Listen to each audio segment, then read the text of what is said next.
New videos every day. Life, wisdom, Psychetruth, massage. This is Athena Jezik, Austin, Texas. And, you know, the feet are something that's neglected by all of us, for the most part. And yet they do an awful lot to get us around. So, if your feet ache from time to time, let us know. And maybe we can do a little bit more on showing you how you can relieve them yourself or with a friend. So I'm working on Jen Hilman, and we're going to look at the feet and check them out. The first thing that I like to do is check with the pliability, the way that they are opening. I'm going to put this up here and give a little raise to her foot. Checking the joint mobility of the foot is usually where I like to start and check things out. There's a lot of misalignment that can happen in the foot when you have any kind of thing going on with the knee or the hip. And as many of you have probably heard me say before, or the jaw also will take things out. If you are working on somebody who has low back pain, it's pretty important to also check the position of the feet, because they are going to be out of alignment and they need to have some of their correction in order to help that hip or knee to get into a different position. As long as the foot is not corrected, the heel strike will remain the same for the most part. So I'm just applying a little bit of oil here, and I'm going to just work into this foot, the pads, and down into between the bones. Sometimes feet will be ticklish at first. You can go into it slowly, and more often than not, you'll be able to get past that tickly sensation.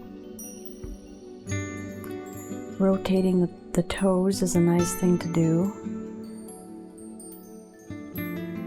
I'm not really one to pull on the toes and make them pop, although a little traction on the toes is nice. And if you feel comfortable pulling the toe, I know that not everybody likes to really have that quick popping thing. So you might want to ask, what people want. And remember that there's different joints coming out of the toes. So you want to find and feel for each range of motion in each of those little joints. It's real important. You can find a lot of subtlety in there. And you'll also be able to pick up when there's something that's not quite right and urge it back to its proper position.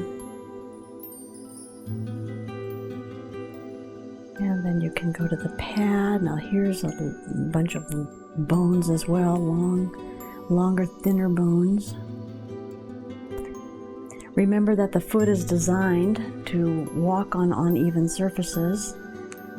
And the healthier that a foot is, the more opportunity it has to be on uneven surfaces.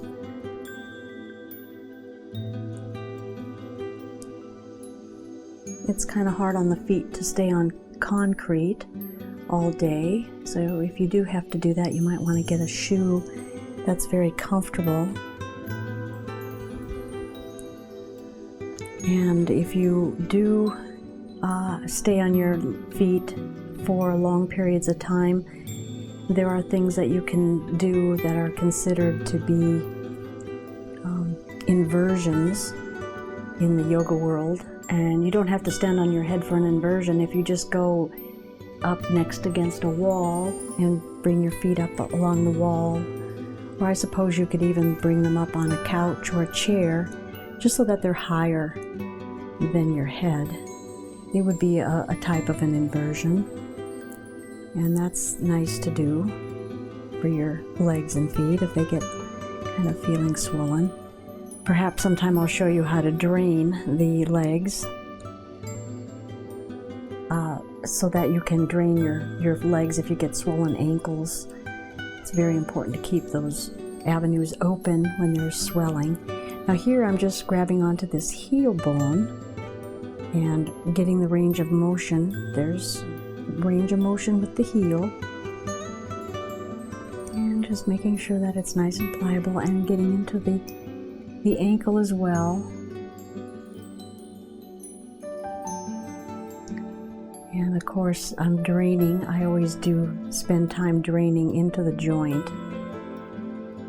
Sometimes the stiffness that we experience is stuck lymph fluid, and it's nice to have it be warmed up and manually moved.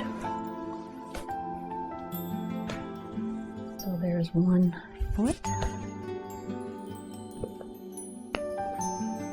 A lot of massage work is to keep the body pliable and flexible, circulation running well. Muscle work is different than other body work.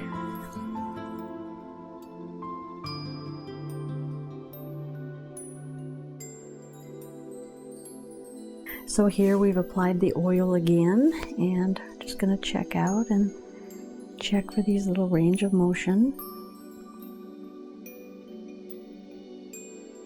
What's going on with these little toes?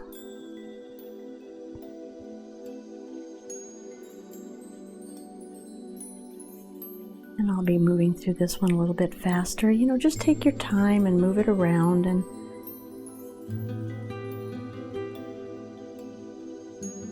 it's a good idea, if you're not familiar with how these feet look down to the bone, just check out, you know, what it looks like as a skeleton and what it looks like with muscle on it, and you'll get a little bit of an idea what you're working on.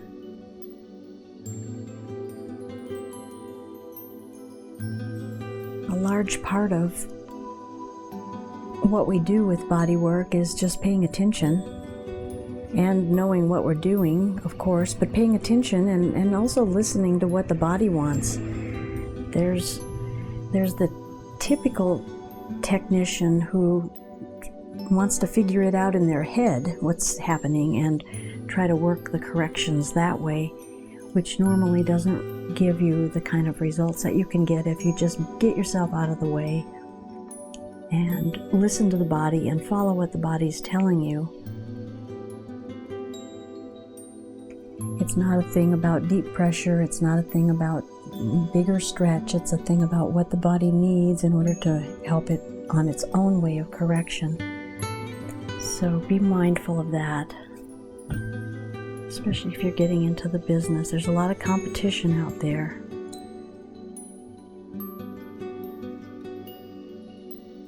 And so if you refine yourself well, you'll develop a lot more precise skills and be able to identify things in the body.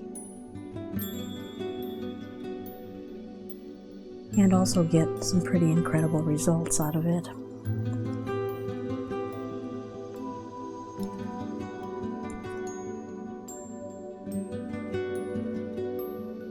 Okay. These feet are actually quite flexible. It's a very good foot in the way of pliability and mobility and range of motion. And normally feet tend to be quite stiff because of the way that we handle them. So if you can get out of your shoe and walk around and go up to your tiptoes and move your feet around, maybe walk out in the grass if you have some lawn that you can get out into, and exercise your feet the way that they're meant to be exercised. Okay, but these are 2 feet that are in very good shape, so there wasn't any real correction that needed to happen. And then you can give a little traction on these feet. Here's just it's a pole, but it's It's not a pull like you're pulling the bones. It's more of a pull like you're pulling the fascia, like it's a stocking. And when you do that, you can get a feel for any other restrictions that are going up the front of the leg. If it's in the knee, you can feel it. If it's in the hip, you can feel it.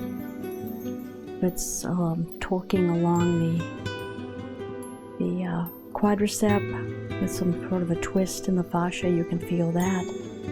And the body inevitably will want to do a little bit of motion to unwind. And again, this is something that if it's too rough, too abrupt, you're not going to be able to find it because the body won't present it unless you're more in honor or just waiting for the body to show you it. And there was a little bit of unwinding with the foot. Not much, not anything really significant. But a little correction that it's made just from normal every day getting up and walking around. Okay, there we have the feet. Thank you so much. Let us know how yours feel.